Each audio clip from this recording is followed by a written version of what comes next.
hope you're ready to craft, because we are gonna craft our butts off today. First up, apologies for the long video. You probably can get the gist of this project if you've done any sewing right off the bat, so feel free to just kind of watch the overview and then go on and try it yourself. If you need more clear instructions, keep on watching, because I'm going to go over making a couple of these pouches for your watercolor palettes with you. So without further ado, let me kind of do a little overview. So this project started because I had purchased this. I reviewed this on Monday. It is the Fun 2 pocket palette set. I got it on Amazon. I thought it was adorable. The paint was not great. I ended up replacing the paint and making a little mixing area, but happy with it, happy with my purchase. It was very well made, but as I was looking at this, I realized it was pretty simple. And I had a few viewers ask me if the micro portable painter would fit in there. And so I tried it. It didn't, but that gave me the brainstorm to make some holsters for the watercolor palettes I already have. If I had thought about that before I bought this, I might have just went right ahead and just made my own little holsters and put the Want Monster back in its cage. But you know what? I'm going to go for the greater good and show you how you can make holsters for your palettes so that you don't have to go buy this cute thing. Although this one is probably cuter than anything I've made, but still. Maybe you're a better sewer than me and you can do a better job. So this was the prototype. I decided this is pretty simple. It's one piece of vinyl, sewn up on the edges with little flaps, everything sewed wrong size together. Easy peasy, little snap closure, not a problem.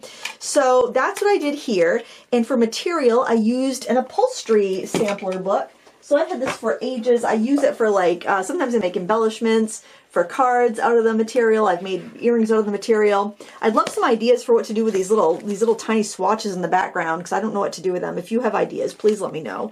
But those sizes of material were perfect for doing this, and upholstery material is rugged. So my first problem when I was making this is I forgot how to set snaps, and I messed up. So I'm like, ugh. So I trimmed off the fabric, I started again, and I was able to figure it out. Then I realized that, you know, this fabric is supple enough that I could have just sewn it inside out and then turned it right side out for a neater look. So that was another thing I wanted to change. And then I sewed the little hanging strap way too low. It should have been up here so that it would hang low, it would just hang straight down from my belt. Maybe I'll fix it, maybe I won't, who knows. But so those are some things that I wanted to fix. So I have I videotaped the tutorial for this, and this one went so much easier. I did sew it right sides together, and it was definitely easy enough to turn around. This cardstock's on there because it was like the label that was on the inside of my swatch. I figured out how to do the snaps right, and I figured out to put the little hanger thing up there a little bit higher, and I think that came out much better. Not perfect, but much better. And then I thought, what about my regular 12 tins of color? And I wanted to try a different closure because I was out of snaps, but I have these little magnetic purse things, and these are actually way easier to use because they go on like brads, like paper fasteners. So you can get those at Joann's or any fabric store. So I made one just for a regular 12 tin, and to cover up, because like the only downside of that is you got this ugly thing to cover up. I just took a scrap of the material and I just sewed it over in a loop, and I was able to put a water brush and a pen. So I'm like, well, that's great. And now I have, this will fit with any of my 12 color tins. So then I'm like, well, what if, let's just do one step further. What if I made something that I could keep a sketchbook and a palette in? So I have my Derwent Line and Wash set here, and this has a water brush in it, so that holds the water brush. That's great. And then I found a sketchbook that's like about the same size. So, and I'll show you this on video too. I made a pouch that would fit both a palette and a sketchbook, and you can alter this to fit whatever you have. So I'm going to show you in this video how to, we're probably going to start off on this one because I show you how to make the template on this one, but you can make your template to fit whatever you want, and then I would just write on your template what it was there to fit. I was going to scan these and upload them, but then I realized that we all have different size stuff. We all have different things we're trying to fit. So it's better to teach you how to fish or teach you how to make the template than it is for me to just scan templates that might not fit the palettes that you have.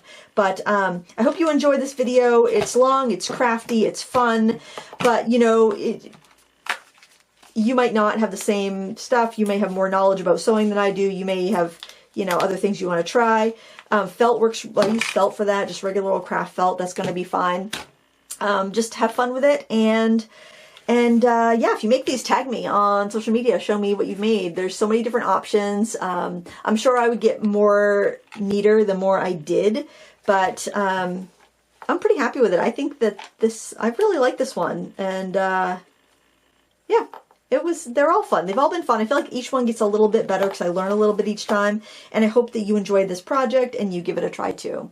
And with that, let's go on to the tutorial. I'll do one for my Derwent Line and Wash set because that's a great one to take. That holds the water brush right in the palette, and then I can put the pens on the outside if I want to do one of those loops. So what I would do is basically I would put my my palette on my paper, and I would make a little mark at the edges to show you basically the width that you want. Now, depending on the fabric you're using, you might want to use pinking shears to cut it if you're not going to like fold it over and hem it, because that's going to make it kind of bulky. Or use fray check, which is this little product here. That's what I put on the edges here so it didn't fray. But this is like a glue that you can put glue on the edges. I think it looks better with a smooth edge and a pinked edge, but you know, I was just trying different things. So once you get those measurements down, take a T-square and you are going to have it on the edge of your paper and just... Or you can use a ruler and measure it, that's fine, but I got a T-square, so I'm going to use that. You're going to make this middle strip. Okay, then you are going to make cut a little, probably about like a 1/2 to 1/4 inch. I'm going to make a little 1/2 to 1/4 inch mark on each side. Then you're going to figure out how wide you want your sides to be. So again, I would go to my palette and let's see. I'm going to bring that up a little bit. Let's see, how hard did I have that? I had that like up to the edge of my palette. The sides are not going to be as wide. You could have them as wide as your palette. You don't really need them as wide as your palette. So I think, I think that's pretty good. So what I'll do is I will measure that. First I will make a line.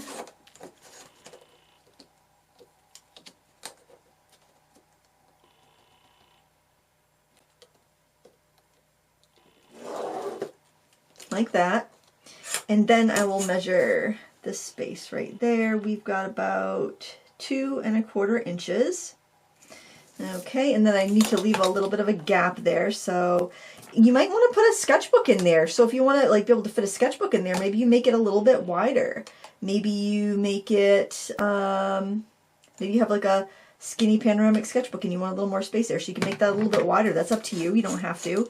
I don't know if I want to do that or not, but I probably would carry a sketchbook separately. But I don't know, maybe I'll make this one a little bit wider so that I could put a sketchbook in there. Let me see if I have a sketchbook that's a good size. Well, wouldn't you know, I've got a sketchbook that's about the exact same size, brand new one. It is a little bit taller, so I'm gonna have to account for that, but let's look at the width there. Okay, that's pretty wide, so I'm going to want to make sure I account for that. So, but I don't want it too loose. So then we have this.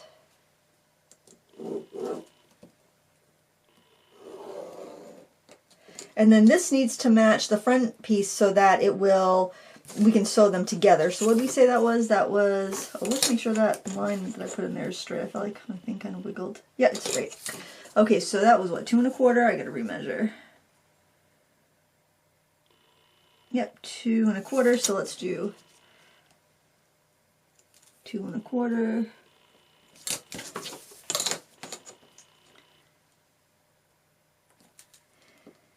Okay, I'm not going to worry about the ends just yet. I actually might want to keep, I'm going to need extra width because this right here is going to probably have to match that pretty closely, and I do need a seam allowance, so this is going to be a bigger pouch, so I probably will use all of that.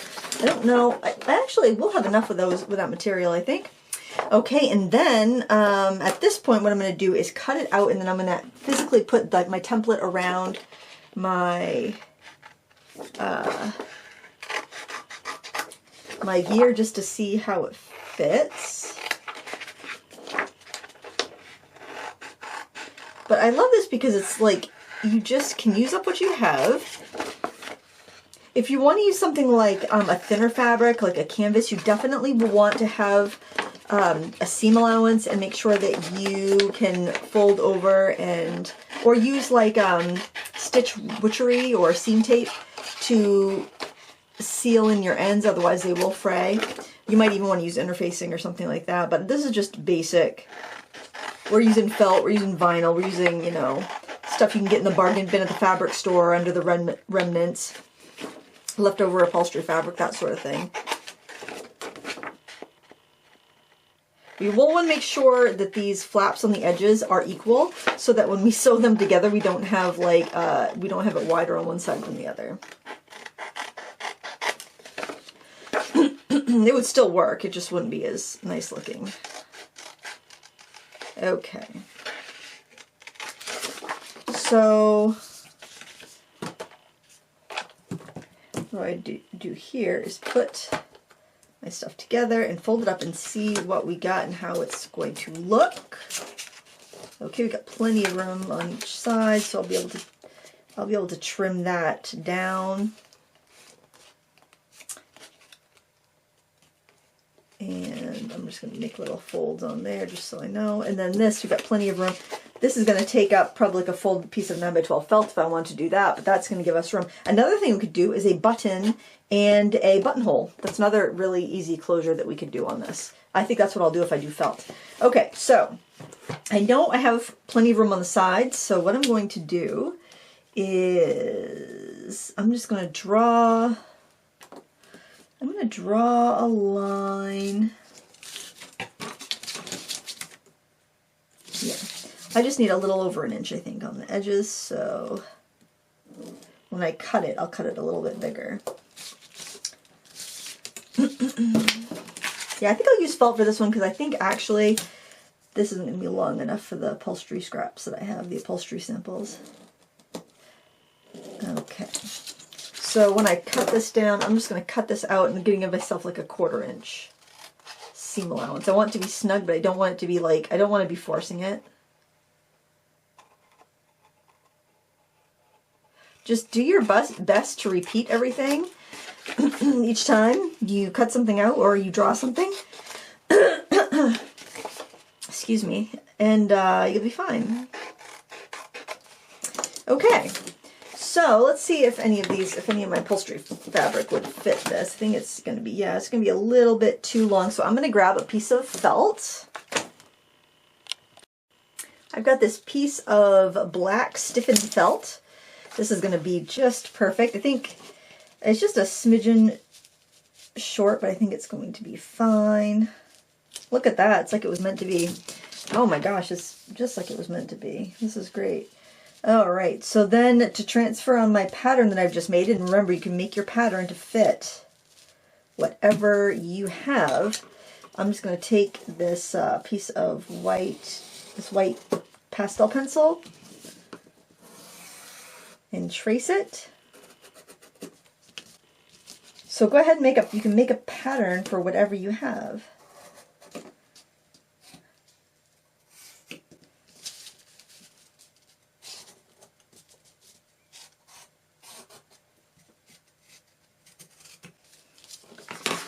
All right, and then all you have to do is cut out, and this shouldn't fray, which is a nice thing about felt is that, wait a minute, I feel like that got a little crooked. Why do I have...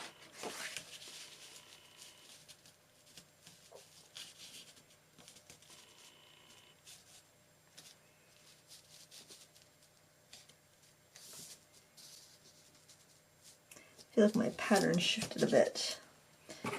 Hold on, let's draw it with the red one, then I'll know the red one is right.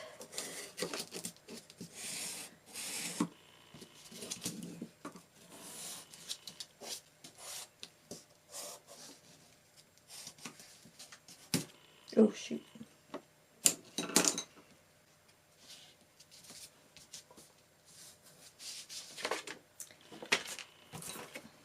All right.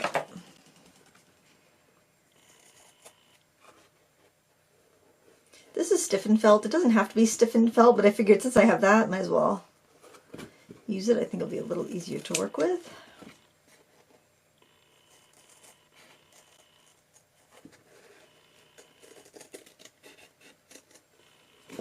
Actually, probably should cut in a little bit, so I'm cutting off the chalk.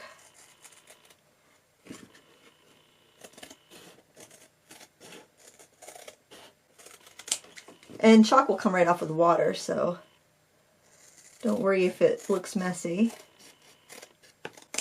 This is a painting bag. It's going to get messy before you're done. So if all goes well, right? If all goes well, your painting bag gets messy before you're done.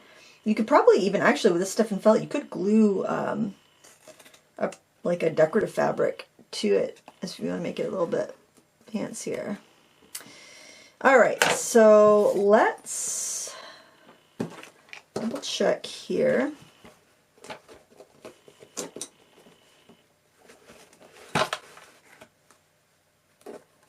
Go up like that. We're going to sew those edges together. Oh yeah, we're going to play, or Velcro. Velcro would work as well. Okay, and save the scraps because you'll use those for your little keychain ring there. And I'm just going to go and stitch it up, and I'll be right back. I'm going to stitch it up like this. I'm going to sew my edges together. And I feel like I'm just repeating what I'm going to show you on this one. Well, I guess we'll just see which one comes out better, and that's what I'll show you, I guess.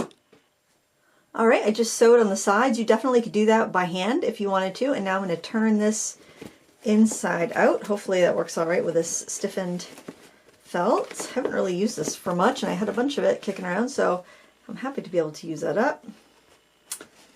Alright, let's put this stuff in and see. Okay. And then I can either do a buttonhole or a snap. You know what? I do like these snaps, these magnetic closures. They're very easy to assemble. And basically, I think I'll use that. I think these will work really well. Let's do the silver ones. And you have two parts. You have the part that, the male part and the female part. And I'm going to put the male part on the bottom. I'm going to measure, I've got a centering ruler. You don't have to have a centering ruler, but it is kind of handy.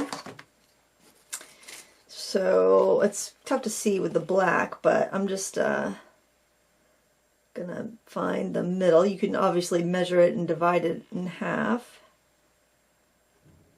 And it doesn't need to be perfect. I think probably right around here. And I might be able to just push that through. So basically these work like a brad.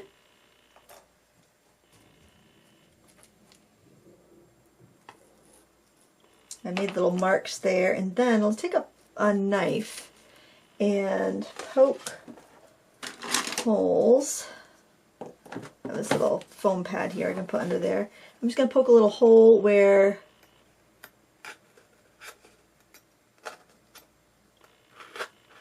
I put each thing. Hopefully I didn't go too deep in there.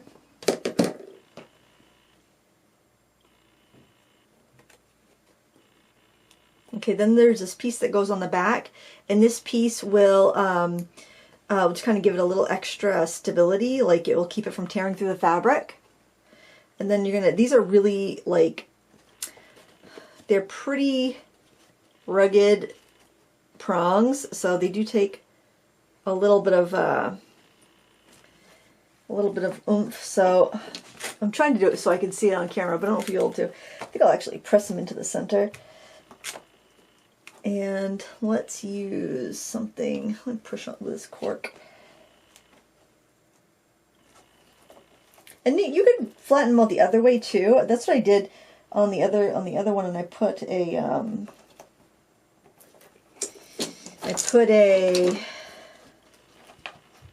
piece of tape over it. Shoot, probably shouldn't have flattened that out already, but there. And then what I'm going to do is take this little hammer, and I'm going to hammer it like that just to flatten that down really well on my floor. There. I don't think that's gonna, I could put it, if I'm worried about scratching, I can just put a piece of tape over that or something. And then, put stuff back in there. And we'll put this top part, and I'll figure out where that's going to need to go to latch. So I'm just going to press, try to make a little indents again, and we can see them right there.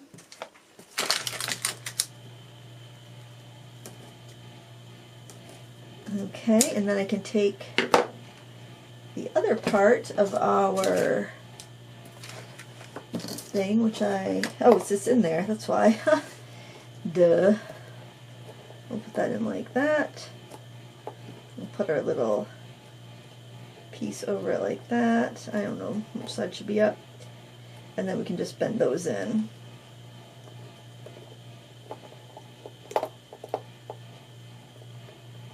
And I'll do that off camera. I'm gonna bend those in and tap them with the hammer on the floor, so you don't have to see that, but that's what we're gonna do. All right, we've got our closure there. I know it doesn't look super fancy. We'll probably want to cover that up maybe with something to hold some pens.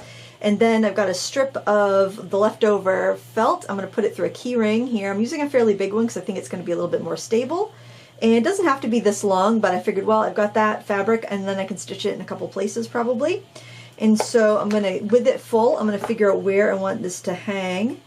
And so I think I want my top stitch to be here. So I'm just going to make a little line there. I can eyeball it pretty well for the center here, I think.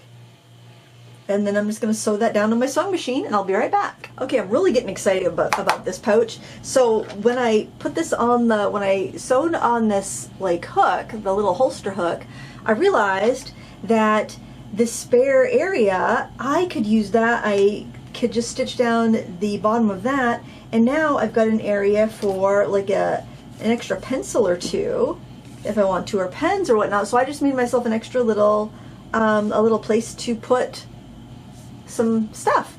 And then on the front I was thinking, well, I really want to cover up that, and I'd like to make the front a little sturdier. So I've got this scrap of vinyl from my upholstery samples, and I thought, well, that might be kind of cute to put there. And then I thought, well, I really would also like the area like for another water brush or something, just have my options open. And so what I think I'm going to do, I marked on the edge. Now this is also backed because it was one of my upholstery samples, so it has like the cardstock on the back there, so it's extra stiff. I thought I would take some of this this black elastic that I have left over from COVID times when we were all doing making masks and stuff, and I think I'm going to stitch that down and then stitch it in the middle, and then I'm just going to hot glue this over that flap, and then I'll have an extra sturdy place for even some more pens and whatnot. So actually, do I even need to sew that? I don't think I need to sew it. I think I can do it all with hot glue. So my glue gun's got to heat up, and we'll be right back. I'm going to measure in an inch from each end that I marked off, just so I kind of know where I want to have my elastic loops. And I still might stitch it. I'm feeling like hot glue might not be the best option, but I'm at least going to tack it down with a hot glue anyway. This really would heat up a little bit more, but I'm kind of excited to try this. And then I'm just going to gently wrap it around. I'm not going to stretch it. I'm just going to wrap it around and then glue it here on the back side. I think I will just do a little stitch down the center, because that will give the it'll give the elastic, it'll tack it down, and then it will also give it so I have two little spaces for pens. I think that'll be better. I can't imagine I would just bring one big chunky pen in there. So let's do that again with another piece. I think you could do this whole thing with like fabric glue as well. So if you don't have a sewing machine, or you don't want to hand sew and it just seems like too much of a bother, then, well, you could buy the thing that I bought on Amazon the other day. my ridiculous mini palette.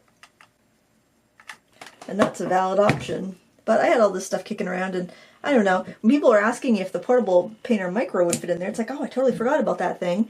And I'm like, well, let me see. Now, none of my holsters have come out as cute as the one that I bought.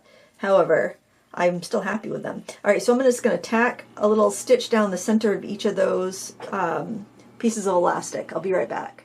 And this is what the back side looks like. That stitching went through my ends of the elastic, so not only is it glued down on the back, it also has the extra stitching. So now I'm actually going to take everything out of here again and work on my silicone mat and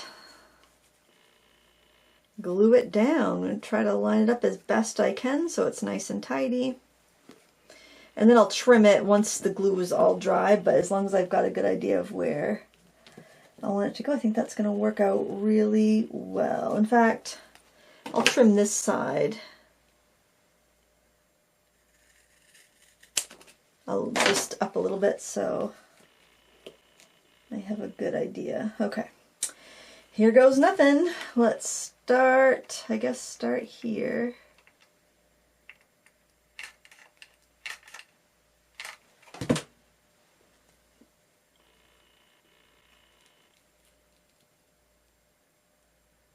Yeah, this is going to actually work out pretty well. So I'm working on a silicone mat. I have asbestos hands, so I'm just going to slide off any extra glue.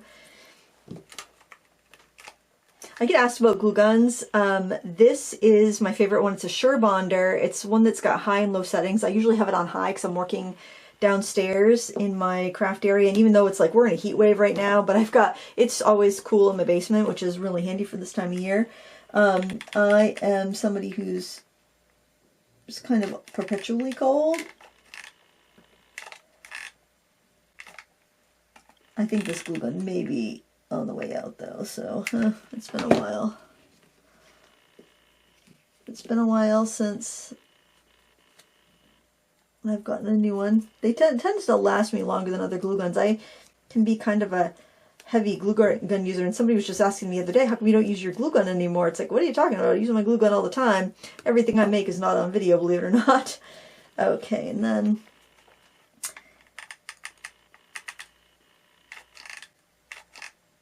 let me get that.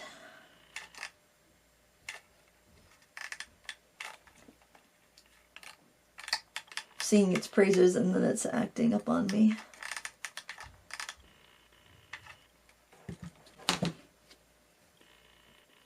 I might want to do a little trim on the edge, I don't know. Ooh, that's smart. Felt that.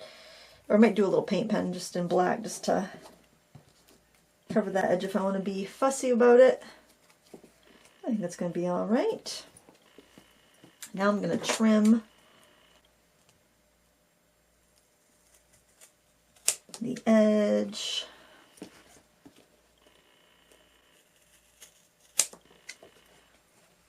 And I think I might actually round the edge too. I don't know if my corner chomper would be able to get through this material, but let's give it a try. That's the only way we're going to know. I want the rounder of the two. Let's see, which side is that? 1/2 inch probably. I don't know. Get it started anyway. And I can finish the scissors.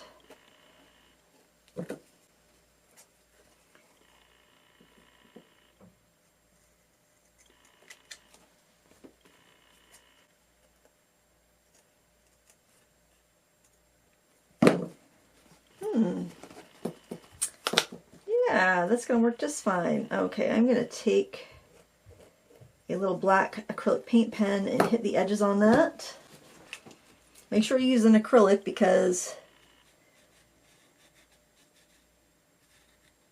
if it's not, it might run. Permanent Sharpie would probably work too.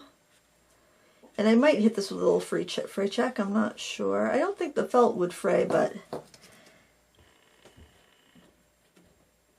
I might need a more robust black marker, but we'll see. It's not like I'm making a coach, you know, similar, you know, couture bag or anything. This is a, oh, it's so cool though. I think these are so cool. I may be the only one. And it was that purchase. It was that little purchase that inspired the whole thing. You know what? That's not bad. I might go over that with another coat of the black paint on the inside, maybe. Because I didn't line it up the most perfectly. But you're going to be looking at that close? I don't think so. Oh my goodness. I think that's adorable. Got a brand new sketchbook to start. Hopefully the sizing's all right in that book. And there, it's going to hang like that. Now, of course, that might be a bit much to be hanging on a belt loop. Maybe not. I mean, if you're hiking and you get that on your, or clipped to your belt loop, I don't think that's bad. That's not going to be too bad. I mean, banging off your around your hip and stuff, but not too shabby, I don't think. So let's try putting, we got a water brush in there. Look at that. That's pretty sweet. We could do another fine liner in there. The Derwent Line and Wash, that comes with 2 fine liners, so that's probably what I would just do, those 2. But anyway, we could put a pencil in the back. I'm a little concerned, that is so close to the edge there, I might need to restitch that. And I've got plenty of room to do that and still be able to hold, like, whatever. We could put a fountain pen in there. How many pens do we need? Probably be a bit of a stretch. Yeah, and you know what? The back piece kind of came loose, so I'll have to restitch that. But look at that. So I haven't decided how long this video is going to be. If I'm going to show this one too, it's pretty much the same idea, just smaller, and I use snaps instead of a magnet. But I guess we'll see. We'll see what I end up editing together, right? Thank you so much for watching. I appreciate it. And until next time, happy crafting. Bye.